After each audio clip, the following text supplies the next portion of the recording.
आज सवेरे से ही मैं देश के गौरव पंजाब में बाढ़ की तबाही देख रहा हूं। यहाँ सुल्तानपुर लोधी में रात में आ पाया हूं और व्यास नदी के पानी के कारण यहाँ भी भारी तबाही हुई है। किसानों की फसलें डूबी हुई है। गन्ना हो, धान हो,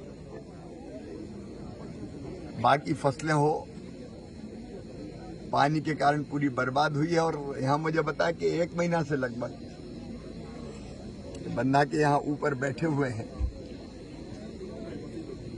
संकट की इस घड़ी में हम अपने सभी पंजाब के भाई बहन जो बाढ़ से प्रभावित हैं उनके साथ खड़े हैं।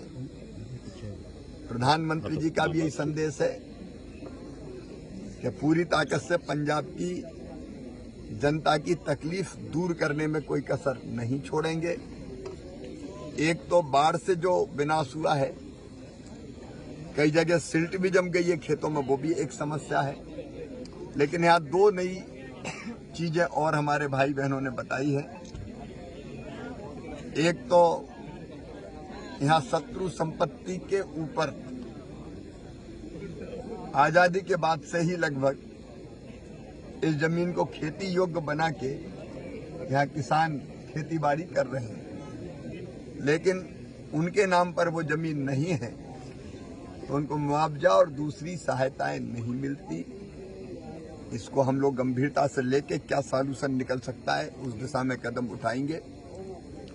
और दूसरे, हर साल ये संकट यहाँ व्यास नदी में जब पानी बढ़ता है तो आता है, तो इसके परमानेंट सॉल्यूशन की बात हमारे भाइयों ने, साथियों ने की। हम चर्चा करके राज्य सरकार के साथ भी बात करेंगे, क्योंकि कई चीजें ऐसी जिसका परमानेंट सॉल्यूशन स्टेट गवर्नमेंट को खोजना पड़ता है। केंद्र का जो सहयोग होगा हम करेंगे। अभी तात्कालिक रूप से राहत के काम चल रहे हैं और केंद्र सरकार ने भी SDRF के अंतर्गत यहाँ राज्य शासन को हर साल ही, साल में 2 बार फंड मिलते हैं, एक बार जून में, एक बार दिसंबर में। वो पैसा भी आया हुआ है, लेकिन क्षति के आकलन के बाद, क्योंकि 2 केंद्रीय टीमें आई है जो हर दृष्टि से क्या नुकसान हुआ उसका आकलन करेगी, फिर अपना प्रतिवेदन प्रस्तुत करेगी। राज्य सरकार भी अपना प्रतिवेदन देगी, जनता के प्रतिवेदन आए हुए। इसके आधार पर कैसे हम इस संकट से अपने भाई बहनों को उबारने के लिए क्या क्या करें वो फैसला होगा।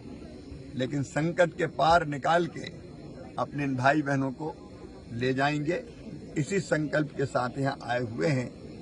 आज कष्ट है, तकलीफ है, परेशानी है, लेकिन मैं सभी भाई बहनों से कहना चाहता हूँ, पंजाब तो वैसे भी कभी निराश होते ही नहीं है। चिंता ना करें, संकट से निकाल के बाहर ले जाएं। किसान